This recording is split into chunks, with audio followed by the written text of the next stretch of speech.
células epiteliais, linfa, ou quilo, que Você é a está linfa. falando, desculpe, Paulo César, para fazer, inclusive, um link para depois o Carlos poder fazer aí uma edição. Você estava falando do caso da Iole, não é isso? É. Que você estaria operando, mas o João Pedro é que estaria operando a Iole através de você, não é isso? Bom, se ela tinha que ser operada pelo João Pedro materializado e depois por mim, por que o Frederico disse que eu já estava autorizado a operá-la? Não entendi. Falei com o Rocha Lima disse que nós teríamos uma reunião naquela semana e que nós íamos, então, indagar para esclarecer o problema. Frei Luiz se manifesta por voz direta. Já apareceu a imagem. Frei Luiz se manifesta por voz direta. E aí o Rocha Lima dá a mensagem que tinha que dar, em torno de 20 minutos, e antes dele se despedir, o Rocha Lima disse o seguinte: Frei Luiz, aqui estamos aos seus pés. Podemos esclarecer mais uma dúvida? Sim. Nossa irmã Iole precisa ser operada por Paulo César, mas recebemos a orientação de que ela só poderia ser operada por ele depois que o João Pedro intervisse. Mas Frederico já o autorizou, mas o João Pedro ainda não fez o procedimento. Aí, pela voz direta, veio a seguinte informação: Iole será operada por João Pedro através de Paulo César. Trata-se de um membro muito disciplinado e será utilizado como médium por nossa equipe médica. Então, eu sou médium. Então, todo médico é médium, até quem não acredita nisso. Somos médios e estamos sendo utilizados mediunicamente sem percebermos. No futuro, perceberemos, poderemos ter contato direto com nossos colegas. Vejam quantas experiências que já me levaram a escrever 9 livros eu já passei nessa encarnação. O que se encontrou aí? Células epiteliais, linfa, gordura, micro-organismos, fragmentos de membrana mucosa, resíduos de cinzas. Em outras pesquisas foi detectado também albumina, cloreto de sódio e fosfato de cálcio, mas nada. Então, o ectoplasma continua sendo uma tremenda dúvida para todos nós, um grande mistério. Bom, mas é só questão de tempo. Bem, caso seja possível o teletransporte de um espírito no universo que habita o nosso, qual será a sua aparência? Se a psicosfera for adequada, exatamente como é. Em psicosfera inadequada, recoberto por mantos ou incorporado no perispírito do médium de efeitos físicos. Isso está nos Domínios da Mediunidade, capítulo 28. Dá para entender como é que um espírito pode se incorporar no perispírito de um médium e aparecer materializado? Dá para entender? Então, palavras do Emmanuel. Como é que nós vamos fazer entender os nossos amigos encarnados se for comparado esse entendimento a se tentar explicar a uma lagarta como ela vai se transformar em uma borboleta? Então, felizmente, eu tenho a imortalidade à minha frente. Aí está, então, entidades materializadas no lado de Frei Luiz, saindo envoltas em mantos alvinitentes, luminescentes, a reunião no escuro, você vê a entidade materializada porque sai emitindo luz pelo corpo e pelas vestes. Foi o que me levou a pensar que as histórias de fantasmas cobertos por lençóis no passado têm origem nos fenômenos de materialização de espíritos. Frederic von Stein, bom, do mecanismo da mediunidade. Os elementos essenciais, ou seja, de energias, pertencem ao médium que conscientemente ou inconscientemente podem intervir nas manifestações. Então, certo. Então, se eu for um médium no futuro, eu vou poder manipular o meu ectoplasma de forma inteligente, de forma controlada? Segundo o que está sendo dito em mecanismo da mediunidade, sim. Bem, que é o que me parece que Jesus fazia. Ele manipulava as energias dele, sentir se extravasar de mim, sair de mim, uma virtude. Virtude, para mim, é energia. Então, me parece que é isso que ele manipulava. Aí está o ectoplasma saindo da boca e do nariz de um médium, evidentemente com uma entidade médica encarnada nele, cuidando de um paciente. Em Missionários da Luz, Alexandre tomou uma pequena quantidade daqueles eflúvios leitosos, que se esterilizavam particularmente pela boca, narinas e ouvido do aparelho mediúnico, e começou a manipulá-lo. André Luiz está descrevendo o que ele está vendo, do lado de lá. Aos poucos vi formar-se sob meus olhos atônitos um delicado aparelho de fonação. Então, me parece que é o que acontece no fenômeno da voz direta. É o que acontecia quando eles acoplavam uma laringe materializada ao bocal menor da trombeta de alumínio. Formaram-se a um influxo mental e sob a ação técnica de meu orientador, uma garganta irrepreensível. Bom, aí, meu camarada, tá bom, eu vou levar vocês comigo, tome um calmantezinho para o que vocês vão ver agora, tá bem? Então, segundo André Luiz, eles sabem como confeccionar, digamos, uma prótese de laringe. Tá. E se eu tiver numa reunião dessas e for extraída uma válvula mitral de um paciente que está com uma insuficiência cardiogênica, e se a entidade pedir que eu pegue a válvula mitral e puxe para fora? Pois foi o que aconteceu comigo. E não foi só uma vez, não, foram várias. Nós estamos vendo aí outro colega puxando de dentro do corpo de um médium, de um paciente, alguma estrutura orgânica. E aí a pergunta é fatal. Saiu na minha mão a válvula mitral, como é que o paciente está vivo? Eles estão me dizendo que sabem, assim como André Luiz relatou, materializar uma prótese de ectoplasma no local da extração da peça orgânica por eles, ou a desmaterialização dessa peça orgânica defeituosa. E isso é simultaneamente. E, Frederic, escuta aqui, você tem visão microscópica, ultramicroscópica, você tem um poder aí extraordinário de manipulação das energias para desintegração atômica de defeitos orgânicos do paciente. Por que tem que acontecer esse sangramento aí? Você não podia poupar os capilares do paciente? Por que tem que inundar o tórax do paciente com sangue? Eu poderia poupar os capilares, sim. Por que você não poupa? Para aumentar a fé do doente e a sua. Bom, sem comentários. Aí está uma prótese extraída, até a cordoalha tendinosa, né, foi desmaterializada com a peça. Um cardiologista estava ao meu lado, Luiz Augusto Queiroz, pegou a peça na minha mão e viu, Paulo César, até a cordoalha tendinosa está aqui, ó. São filamentos que impedem que a válvula mitral cardíaca abra mais do que deva. Quem estava me dizendo isso é um cardiologista. Frederic, por que não acontecem infecções nessas cirurgias hiperfísicas que vocês fazem e que nós vamos fazer no futuro, com a dominação da energia ectoplasmática existente em todos nós? Olha, os nossos técnicos sabem como manipular o oxigênio da atmosfera do santuário, transformando-o em ozônio.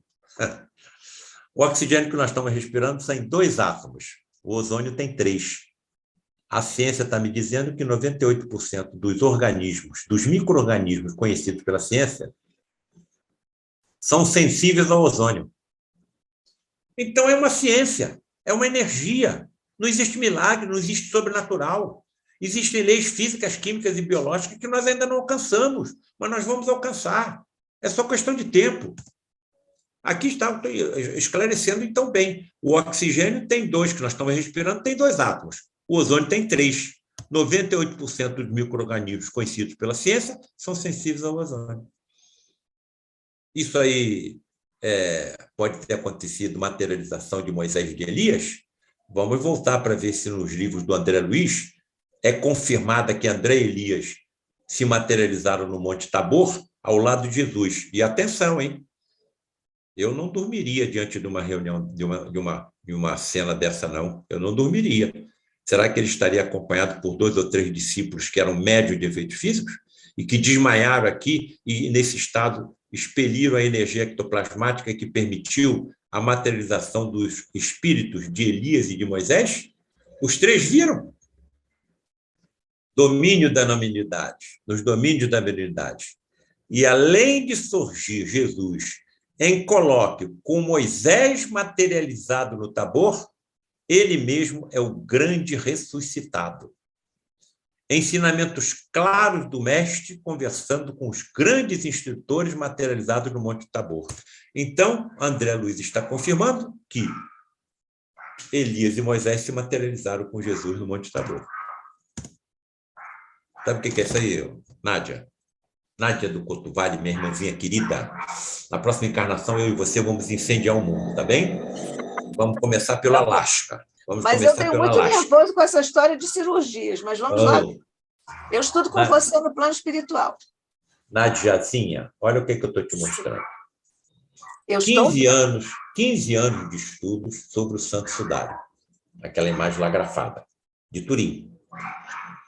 Aí, os cientistas acabaram esculturando a figura de Jesus. Encontraram 250 ferimentos grafados no sudário, incluindo a perfuração da lança de Longinos.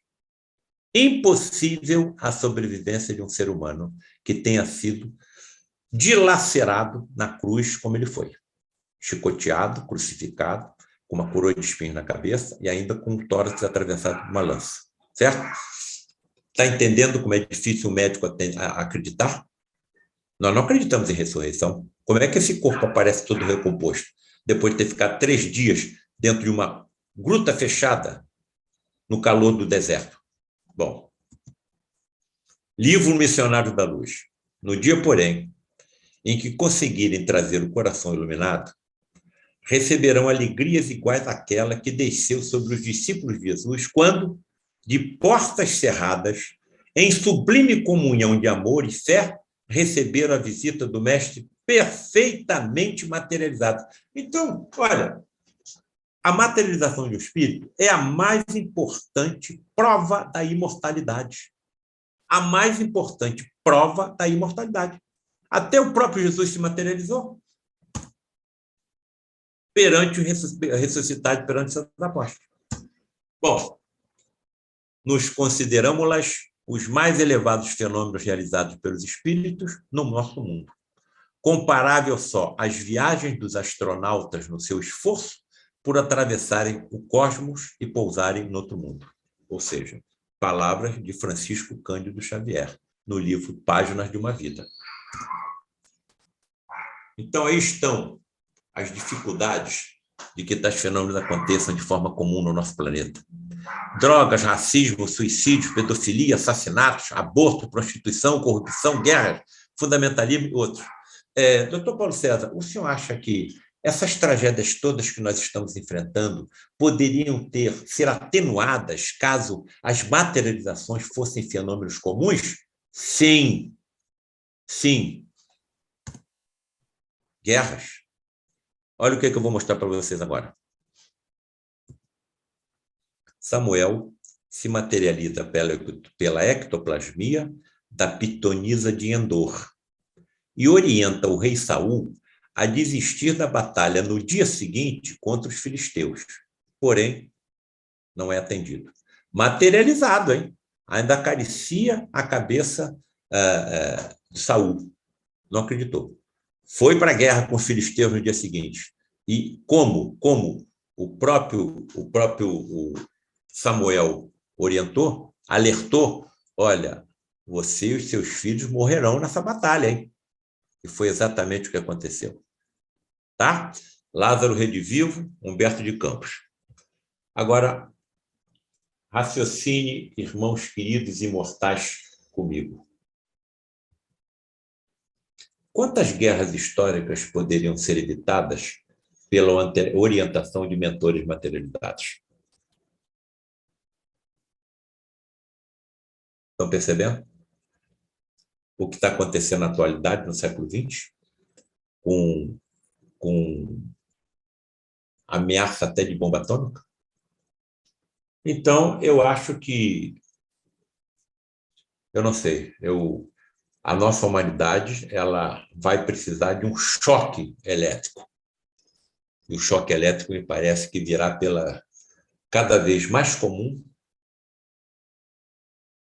compreensão das energias ectoplasmáticas que permitirão o teletransporte de espíritos desencarnados. E, por isso, no dia 18 de julho, eu vou falar lá na OAB. Ó, espíritos assassinados poderão se materializar em tribunais do futuro e revelarem o que aconteceu com eles. Eu não vejo final para essa estrada, não. Eu não consigo prever o que os médicos do futuro, com domínio intenso, total, da energia ectoplasmática existente em cada um deles, farão. Sem falar nos supersentidos. Vocês vão poder ter uma visão de amplificação de 100 milhões de vezes, 100 milhões de vezes. Eles vão poder ver átomo, eles vão ver partícula subatômica. Eles vão detectar alterações genéticas em uma célula antes que elas aconteçam, ou então na sua fase inicial, e que pode levar à transformação de uma célula normal em uma célula cancerosa. E eles vão poder, com a energia ectoplasmática, eliminar essa célula antes que ela se transforme numa célula cancerosa. Eu acho que eu vou conseguir fazer cego enxergar, porque eu vou poder teletransportar células do seu perispírito para o seu olho. Evidentemente, necessitarei de profundo conhecimento científico para que eu possa saber tudo isso. Vou saber tudo, exatamente o que acontece dentro de uma célula. Vou precisar saber exatamente tudo o que acontece dentro de uma célula fisiologicamente normal e de uma fisiológica anormal. Vou precisar saber tudo o que acontece em cada doença. E vou saber, porque eu sou imortal. Eu vou ter esse conhecimento. Evidentemente, a velocidade de captação de conhecimento vai depender do meu livre-arbítrio, da minha decisão de me dedicar ao estudo, de me dedicar ao bem do próximo. Mas é isso que eu vou fazer. E eu não tenho dúvida nenhuma. Diante de tudo que eu vi, durante 40 anos, vendo espíritos médicos se materializarem, atuarem como atuam, conversarem comigo, me chamarem para acompanhar através dos leitos como eles faziam, eu vou guardar isso comigo ou vocês não acham que eu tenho obrigação de colocar isso em público? Não tenho, assim, receios, embora seja criticado, inclusive, por grandes nomes do espiritismo, não tenho receio nenhum. Eu não tenho mais como voltar. Eu estou seguindo as orientações de Frei Luís. O que foi colocado nos livros espíritos de Decaído de Materialidade foi por ordem de Frei Luís. Isso precisa ser divulgado até aos grupos espíritas. As deformações que o nosso comportamento inadequado para com o próximo, para com a natureza do planeta que habitamos, causa no nosso perispírito. As deformações que nós apresentaremos nos nossos corpos físicos futuros, as doenças que funcionarão como aspiradores das impurezas, corretivos das deformações perispirituais. Isso tudo é ciência, não tem como voltar mais atrás. Se soubesse o que os aguardam, não teriam feito o que fizeram e nem estariam feito o que estão fazendo. E nem estariam feito o que estão fazendo, nem estariam fazendo o que estão fazendo. Bem, então aí está o que aguarda esse médico do futuro, com domínio completo das suas energias ectoplasmáticas e dos seus ultrassentidos evoluídos. Percepção do mundo espiritual pela vidência, captação das orientações dos médicos espirituais pela intuição nítida e clara audiência. Nós vamos ouvir o que eles estão dizendo. Aliás, no último encontro, eu revelei que isso aconteceu comigo. A visão por transparência, a visão microscópica, ultramicroscópica, a cirurgia hiperfísica, desintegração molecular de anomalias, materialização de prótese de ectoplasma. Quanto tempo uma cirurgia para a substituição de uma prótese artificial levaria lá no Instituto do Coração em São Paulo para trocar uma prótese cardíaca? Horas? E a parafernália necessária da tecnologia para a realização de um procedimento disso? Mas eu fui testemunha disso, pode ser feito em minutos. Em minutos. Com o paciente sentindo... Por que o paciente não sente dor? Nós sabemos como estimular os neurônios do paciente a produzir substâncias com capacidade anestésica até maior do que qualquer morfina que você compra no mercado. Maior até 200 vezes maior. Frederic, por que eu, quando opero um estômago, um fígado, um pâncreas, tenho que penetrar lá na profundidade do abdômen do paciente? E você trabalha na superfície? Nós sabemos como confeccionar colchões de ectoplasma por baixo dos órgãos e elevá-los até a superfície. Por isso, não precisamos entrar na profundidade que vocês, cirurgiões da Terra, entram. É mole ou que mais? Percepção kármica das doenças, incursões intracorpóreas e muito mais. Ô, garotada, eu não, olha, se você me deixar de falar, eu vou falar até 2042, caso eu esteja ainda encarnado. Tamanha foi a quantidade de informações que eu fui acumulando, graças à minha curiosidade científica, que isso é um dom, e anotando da data, o que acontecia, com quem acontecia, qual era a explicação, qual era a informação, até onde eu posso entender, pelo amor de Deus, me acudam, me ajudem a entender como isso é possível, e assim por diante. Como aconteceu com o meu próprio filho, extraíram células-tronco do meu filho. Paulo César, pode mandar isso examinar. Traz um frasco com líquido conservante. Tiraram, meu filho saiu da cabine todo ensanguentado, e tiraram células tronco adultas do baço dele. E disseram, olha, nesse material estão células-tronco que podem ser utilizadas contra tumores malignos, através da imunoterapia. A imunoterapia, isso aconteceu em 1981, 1982, a imunoterapia agora é uma realidade no tratamento do câncer. Então, quer dizer, 40 anos atrás, isso me foi informado. Há 40 anos atrás, esse material foi levado para o Instituto de Oswaldo Cruz, foi examinado por colegas médicos e cientistas, e depois me telefonaram, Paulo César, olha, aquele material que você nos deu, nós pesquisamos. Estava com grande quantidade de linfócitos. Linfócitos são os glóbulos brancos mais presentes em qualquer amostra de sangue. Então, se você colhe uma amostra de sangue para examinar, a maior parte dos glóbulos brancos que são vistos por quem fará o exame são linfócitos. Mas nós estávamos aqui com um grupo de pesquisadores franceses, e nós pedimos para eles examinarem o material que você nos enviou. Você sabe que, enquanto eles estavam observando, disseram que viram o que nós vimos, mas perceberam que alguns desses linfócitos estavam com seu ectoplasma bem mais dilatado do que os normais, e que eles lá na França costumam ver isso em células-tronco da medula óssea.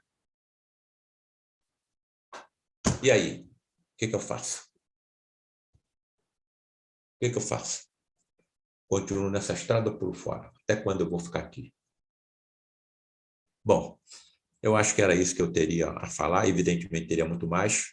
Aqueles que quiserem se aprofundar, como aquele nosso colega médico que se apresentou no início, eu tento colocar isso em livros.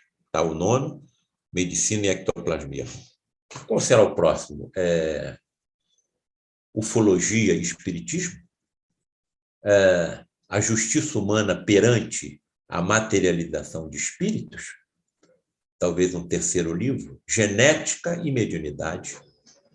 Quem sabe um quarto? Médiuns de efeitos físicos. E vai por aí agora. Isso é só questão de tempo. Isso vai se tornar comum, é só questão de tempo. Muito obrigado, hein? Muito obrigado, e me desculpe se eu ultrapassei aí os parâmetros. Nossos parâmetros aqui estão flexibilizados pela situação que nós, com ajuda espiritual, vencemos todos juntos. É com muita emoção que eu estou agradecendo mais uma vez. O Carlos está aqui me mandando uma mensagem de Vivian Millet. Um abraço para você, querida Vivian. Gratidão aos mentores evoluídos que nos possibilitou continuar os estudos. Maria Augusta Faber Correia da Silva, todo médico é médium. Vou repetir isso diariamente. Está ouvindo, Paulo César? Sim. Maria Augusta Faber Correia da Silva, seu caminho não tem volta. É para você mesmo, Paulo. Não tem mesmo. Também você nem quer que tenha, né? Olha aqui, terminou semana passada um congresso de medicina e espiritualidade em Vitória, lá no Espírito Santo. E eu fui fazer uma apresentação sobre o nosso trabalho. Tinha médicos, muitos médicos do Brasil todo lá, inclusive do exterior. Nádia, Sim. Colega se aproximou de mim e falou o seguinte: Paulo César, eu sou seu colega de São Paulo. Você sabe que 10 pacientes meus, me presentearam com o mesmo livro, A Face Oculta da Medicina?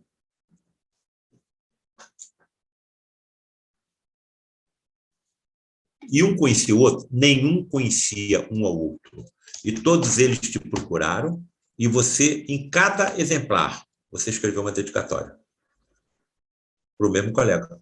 Um me procurou num lugar, outro em outro. Ele recebeu 10 livros da Faculdade de Medicina.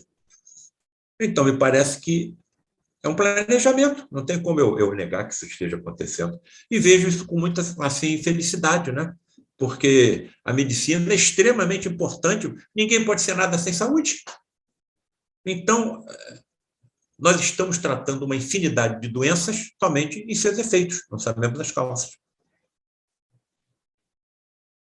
É mesmo.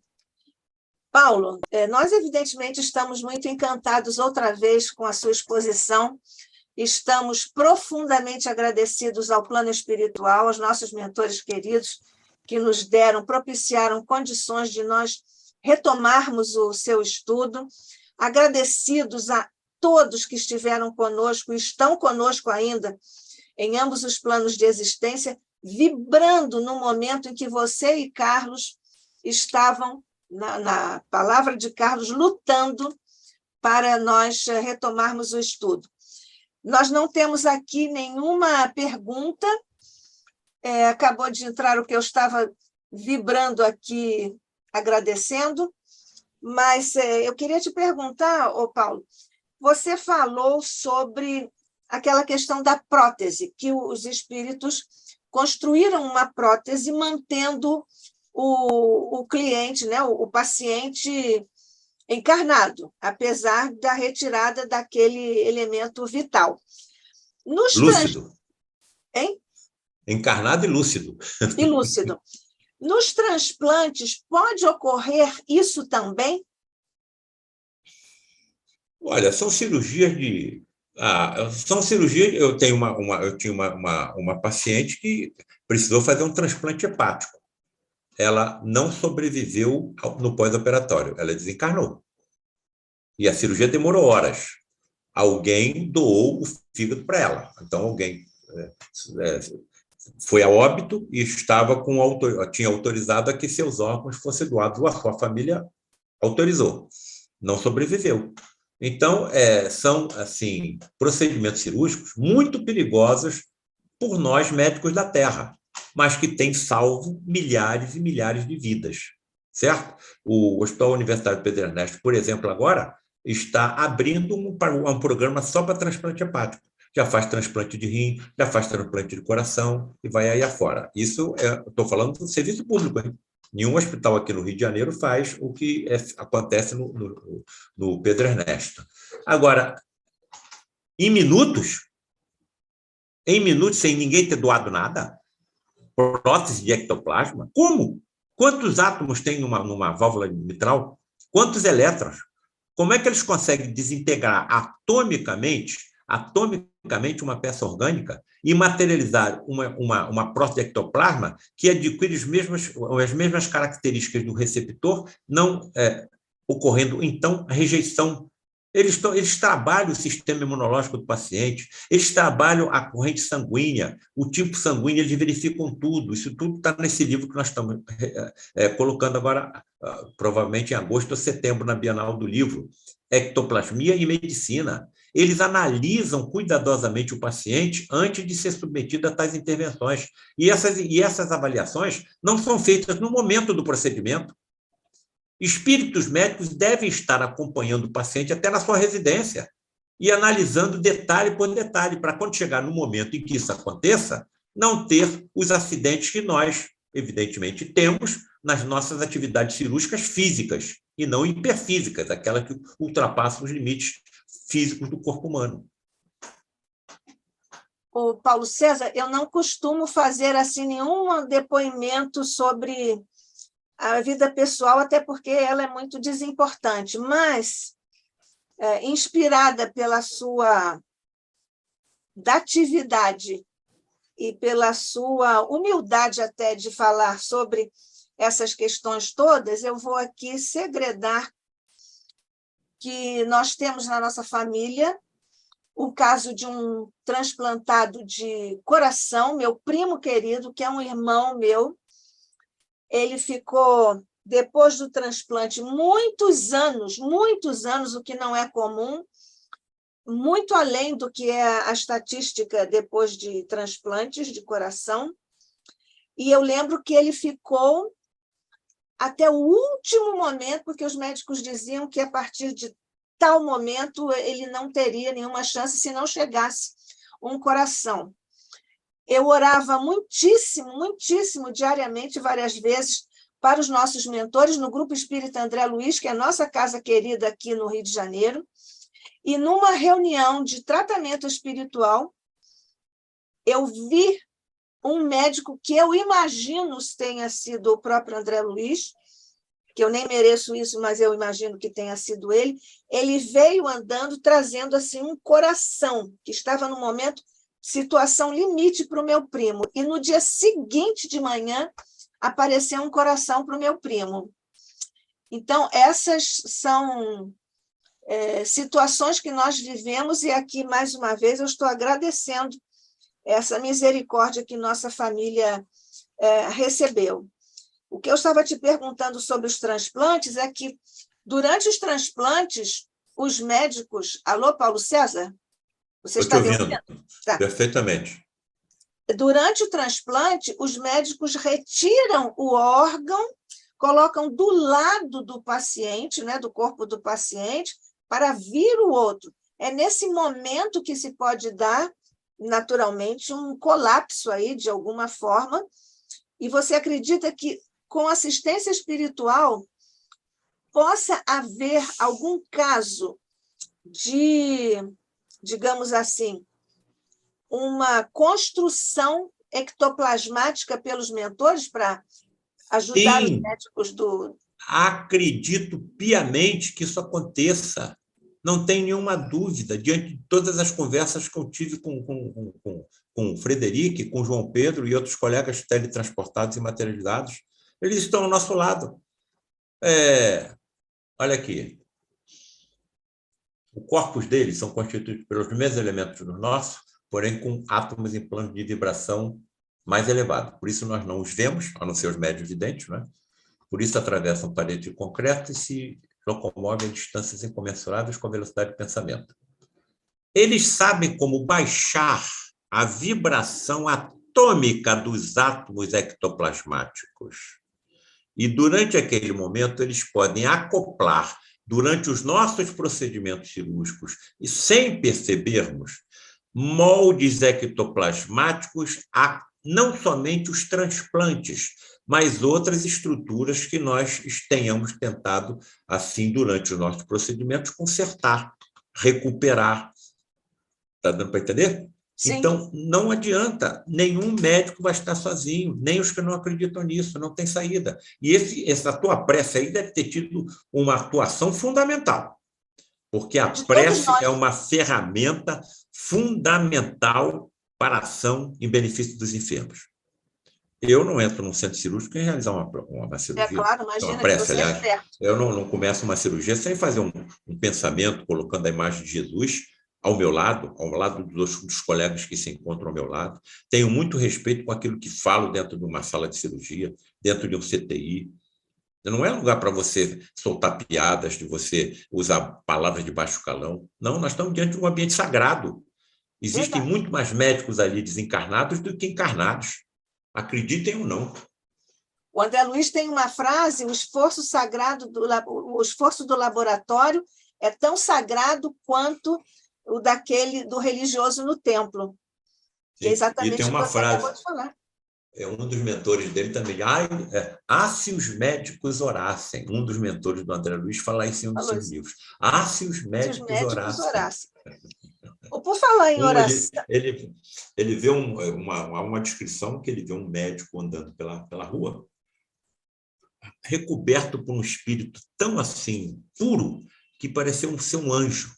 E ele relata, olha o que é um espírito acompanhando aquele médico. Ele deve ter uma dedicação muito profunda com os doentes que ele cuida. Olha que coisa maravilhosa. Você sabe que várias vezes eu fui convidada para fazer em cultos ecumênicos e interreligiosos, eu fui convidada para falar a formandos de medicina. E sempre falei sobre isso, que os mentores estariam Cada um deles estaria sempre no exercício da profissão, de forma sincera, assistidos por mentores. E, de forma não sincera, também assistidos não por mérito deles, mas por mérito do cliente ou do paciente. Eu digo isso e os rostinhos ficam assim muito surpresos, né? Você sabe disso, você tem essa experiência, evidentemente, diária. Ô, Paulo César, já aconteceu de você fazendo uma cirurgia, você ter sentido que os mentores que trabalham com você, evidentemente, fizeram um colchão de ectoplasma para você não precisar fazer uma incisão tão profunda? Já te aconteceu isso? Não. Eu sinto a presença deles, pelos arrepios que eu tenho no corpo. E uma única vez, eu ainda estava na fase de residência médica, estava realizando um procedimento, extração de uma glândula chamada, que fica junto à vulva, né? E uma glândula chamada glândula de Bartholin, ou Bartholin. E a paciente estava com aquela glândula inflamada. E ela estava em posição ginecológica e eu estava removendo a glândula que fica entre o grande e o pequeno lábio da vulva da paciente. E um staff atrás de mim, um médico atrás de mim, ou um cirurgião, né, com experiência atrás de mim, observando o que eu fazia. Caso houvesse alguma complicação, ele entraria no campo para me ajudar. E ele foi chamado em outra sala, porque estava com uma emergência. E eu continuei, removi a glândula e não parava de sangrar o fundo da região crural de onde eu removi a glândula de Bartholin da paciente. Eu cauterizava e não parava de sangrar. Eu cauterizava e não parava de sangrar. Aí eu falei, meu Deus, o colega já teve que entrar na cirurgia de emergência. Naquele momento, nitidamente, alguém soprou no meu ouvido. Vem fazendo uma sutura em chuleio de dentro para fora. Só na primeira passagem, o sangramento parou. Eu nunca tinha visto aquilo. Eu ainda era residente, médico. Né? Então, assim como eu nunca estou sozinho, nenhum médico, nenhum da Terra está sozinho. E outra coisa, peço a Deus que quando eu passar para o outro lado, que me seja permitido me aproximar de algum colega, e assim como tenho a intuição, dar também outros quando estiver no outro plano de existência.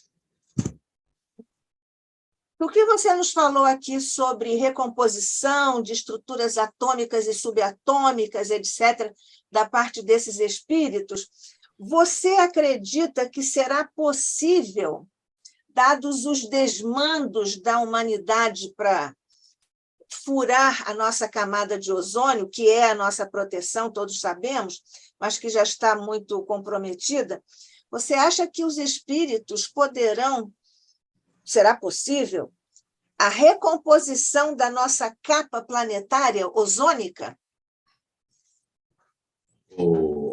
A amiguinha querida, imortal, minha irmãzinha na próxima encarnação, que vai me ajudar a incendiar o mundo. Já nesta, somos irmãos. Não, na próxima nós vamos incendiar o mundo. Vamos botar esse mundo pelo avesso. Você sabe, até melhor que eu, que nós estamos orientados, comandados por um Cristo planetário, um espírito que atingiu tamanho grau de evolução em ciência, em tecnologia, em sabedoria e amor, que lhe foi concedido o governo de um planeta inteiro. Isso aconteceu há 4 bilhões e 500 milhões de anos. Esse espírito vai deixar que a nossa camada de ozônio desapareça? Claro que não. Foi o que sempre aconteceu na história da humanidade inteira. As soluções que nós tanto necessitamos, que nós tantos precisamos, que nós tantos ansiamos, chegarão por espíritos por ele preparados, no momento que nós atingirmos o merecimento. Sim. Eu vou usar agora um saco de plástico e vou jogar ele para fora da janela do meu carro. Que se dane, que venha alguém que pegue e bote no lixo, eu não quero nem saber. Essa é a atitude do nosso modelo e guia. Quem é o nosso modelo e guia? Jesus. Se ele tivesse no meu lugar, é isso que ele faria? Bom, então, continuamos plantando aquilo que vamos colher. Então, eu não posso plantar o bem como posso plantar o mal. Grande parte dos recursos, pelo menos no nosso país, destinados à educação são desviados. Parte dos recursos destinados à saúde são desviados. Nós sabemos que isso aconteceu no Rio de Janeiro. Se esses indivíduos soubessem o que os aguarda, que eles vão e vão voltar, talvez nesse planeta, ou então em mundos ainda mais inferiores que os nossos, eles estariam destruindo a natureza como estão destruindo. Só sobra 12% da Mata Atlântica. Nós sabemos o que está acontecendo com a floresta amazônica. Se eles tivessem, ou vão ter mais cedo ou mais tarde, a certeza de que voltarão em outros corpos, como é que eles vão acabar com a natureza desse planeta? Então, há limites que não serão ultrapassados, e esses limites estão traçados por um Cristo planetário. Agora, o comportamento meu pode ser tão assim destrutivo que eu não vou poder encarnar nesse planeta, não. Quando ele passar por um planeta de regeneração, o meu peso específico do meu perispírito não vai se coadunar com o peso específico de cada planeta, com esse planeta que vai ser um peso específico mais leve. Eu vou reencarnar num planeta que pode estar até na Idade da Pedra em relação à Terra. Eu vou reencarnar como pithecantropo, como neandertal, como australopiteco, como pré-humano. Agora, eu vou levar o conhecimento que eu adquiri e posso acelerar a evolução da humanidade desses planetas com o conhecimento que eu adquiri aqui. Isso aconteceu com os Zé lá da Capela. 7 milhões de espíritos vieram para cá, entendeu? Então, essas soluções virão. Isso que você perguntou, pode ser feito? Pode. Agora, quem sabe como fazer? Há uma pesquisa sobre a purificação do Oceano Pacífico. Foi desenvolvido um sistema, foi desenvolvido um programa para limpeza do Oceano Pacífico. Essa limpeza levaria em torno de 7 anos e meio. Ainda não saiu do papel. Ainda não saiu do papel. Existem trabalhos com micro-organismos bacterianos que sabem como consumir o plástico. Ainda não saiu do papel. Ainda não saiu do papel. Então, o valor da riqueza material continua acima da riqueza espiritual. Isso é uma das características de um planeta de provas e expiações. Claro que eu tenho as preocupações com tudo que está acontecendo no planeta, mas eu deposito a minha confiança em quem? Nesse Cristo planetário que, segundo a última figura que eu apresentei hoje na nossa palestra, traz nas mãos o planeta Terra. É dele que eu vou depositar minha confiança. Eu sei disso, eu também acredito nisso, claro, que a capa vai ser recomposta de alguma forma, que o Cristo planetário conhece e saberá providenciar ou ele próprio ou as condições necessárias. Mas era uma espécie de uma provocação para você. Evangélica. Sim, mas eu posso até lembrar o que eu já devo ter contado para você, do desaparecimento de um relógio de punho meu de metal. E não foram espíritos evoluídos que fizeram isso, foram espíritos brincalhões e mal intencionados. Um relojão de metal, como é que eles desmaterializam, levam para um universo paralelo e depois foi trazido para cá pelos espíritos da Falange de Frei Luís? Quantos átomos tem um relógio? Então, se eles sabem fazer isso com um relógio, não saberão fazer isso com a camada de ozônio da Terra? Claro que sabe. Claro. Claro que sabe. O Paulo César, o nosso querido companheiro também, Moacir Costa de Araújo Lima, que é físico quântico e que também está na programação, ele é amigo aqui, frequenta como você o ICEB há bastante tempo, e ainda nesta programação deste semestre, ele já nos disse aqui que os nossos pensamentos como ser coletivo, porque a humanidade é um ser coletivo, está lá em A Gênese, o nosso querido codificador Allan Kardec nos diz isso, A humanidade, como ser coletivo, evidentemente está emitindo vibrações, porque nós somos energia, nós somos pensamentos num ser coletivo. Então, o Moacir disse que, pelo entendimento da quântica, grandes grupos podem chegar pelos pensamentos negativos até a provocar fenômenos, nós diríamos naturais, chamaríamos naturais, físicos, né? Ele diz isso. Aliás, eu fiz uma palestra no Grupo Espírita André Luiz, aqui do Rio de Janeiro, no dia 30 de abril de 2020. Tinha só um mês, mais ou menos, de proclamada, digamos, a pandemia.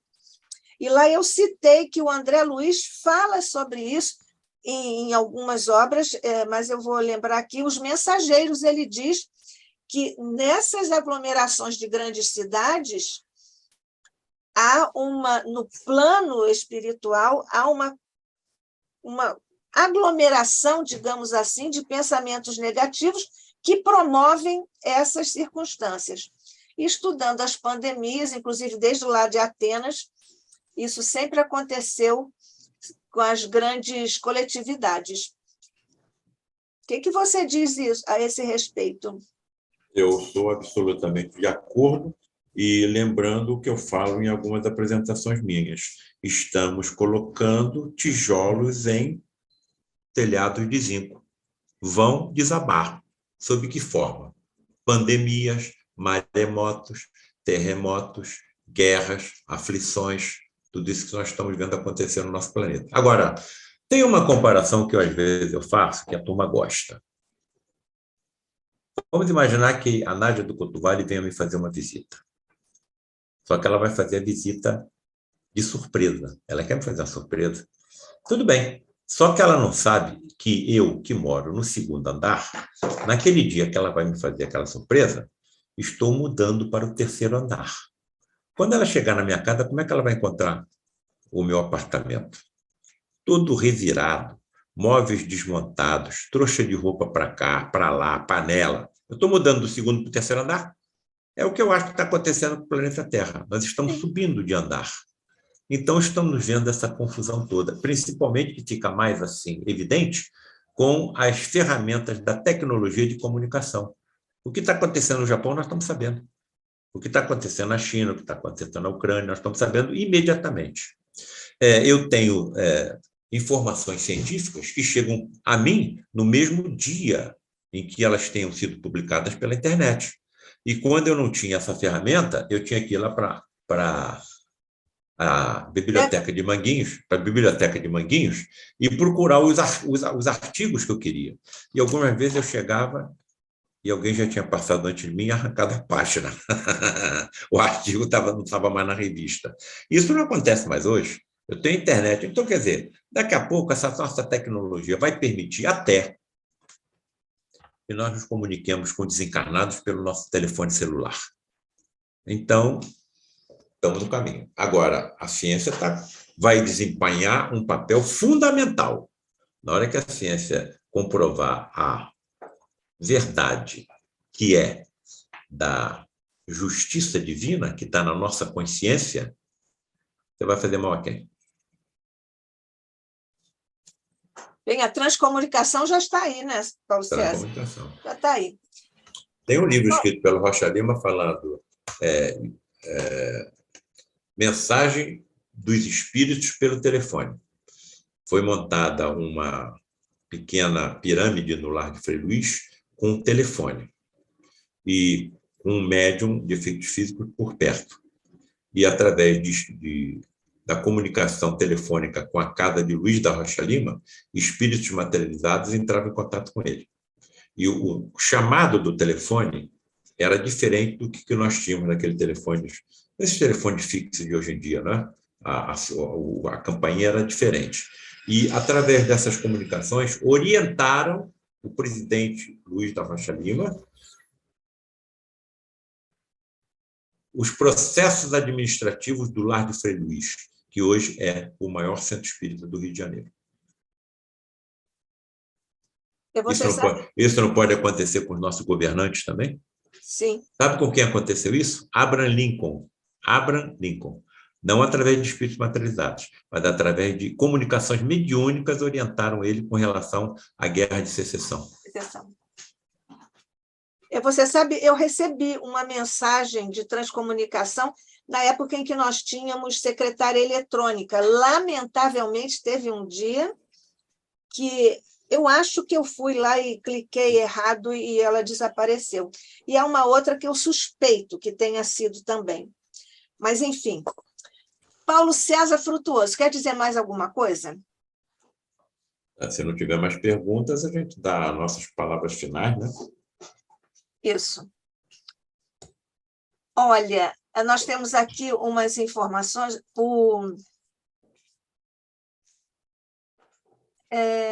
Existe o Spirit Box, que o Carlos está mandando. E o Cris está dizendo gratidão, quanto importante é este tipo de iniciativa. Eu quero agradecer a você, o ICEB agradece a você, Paulo César, mais uma vez a sua presença, a sua datividade no partilhamento de conhecimento e das suas experiências, inclusive pessoais, abrindo a sua experiência pessoal para todos nós, e isso é uma prova de grandeza e de elevação do seu coração. Eu quero agradecer a todos que permaneceram conosco, vibrando, e nós hoje juntos tivemos uma experiência comum de altíssimo quilate vibratório, porque conseguimos juntos, pela força da prece, pela união dos nossos pensamentos, conjugados, voltados para o mesmo objetivo, nós conseguimos uma bênção. Então, agradecendo a companhia de todos, queremos agradecer, eu vou agradecer agora também, muito especialmente, com emoção, esse presente, ganhamos um presente hoje, recebemos um presente no ICEB hoje, e depois, Paulo César, para mantermos a tradição, você encerra com aquela sua forma especial com que você tem encerrado os nossos encontros aqui no ICEB. Mas antes, juntos, ao te agradecer, Paulo, ao agradecermos, mestre querido, ao nosso querido irmão, companheiro, nosso amigo, Paulo César Frutuoso, por ter estado aqui conosco, mais uma vez partilhando os seus conhecimentos, mas também Jesus, pela resiliência que ele demonstrou no estricto senso do dever que tinha aqui a cumprir perante o ICEB, perante o plano espiritual, perante o teu coração, Jesus, para nos trazer esses ensinamentos. Um esforço que nosso querido Paulo César Frutuoso desenvolveu, irmanado com o nosso querido Carlos Nascimento, que é o nosso técnico, nosso amigo, nosso querido irmão também, que foram os instrumentos para operacionalizarem a retomada do nosso estudo pela força do nosso pensamento coletivo aqui, enquanto os nossos irmãos estavam empenhados nesse esforço. Jesus querido, nós recolhemos com emoção profunda, com humildade, neste dia que é um dia que está gravado na história do nosso coração, da nossa fé, aqui no Instituto de Cultura Espírita do Brasil. Que a tua paz, a tua luz continuem a verter por sobre o Instituto, por sobre os nossos mentores e por sobre todos os que aqui estiverem referenciados, estiveram referenciados e ainda virão a estar referenciados ao nosso querido Instituto de Cultura Espírita do Brasil. Agradecendo, portanto, Jesus, o presente que recolhemos com humildade, alegria e imensa, profunda gratidão hoje no ICEB.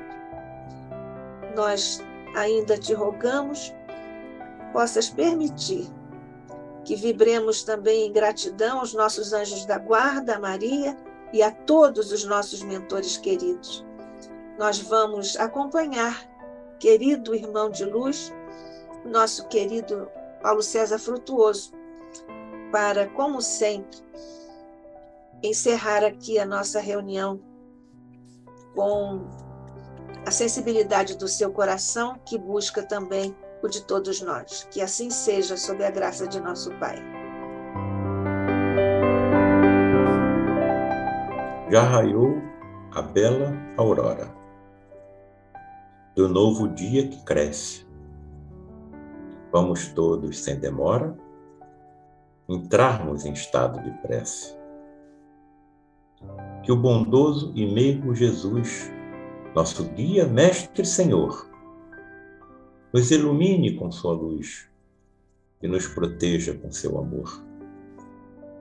Que os que se dizem inimigos possam aceitar o perdão e se transformar em amigos com a força desta oração. Que os que governam a terra, sejam crentes ou ateus, eliminem a fome e a guerra para a maior glória de Deus. Oremos por Frei Luís, por sua obra também, por todo o grupo unido e feliz, por todo o sempre. Amém. Que Deus esteja conosco, nos auxilie nas nossas imperfeições, nas nossas dificuldades, espíritos ainda nos primeiros estágios da evolução, mas que já temos a sagrada luz no fim do túnel, que é o Consolador prometido por Jesus.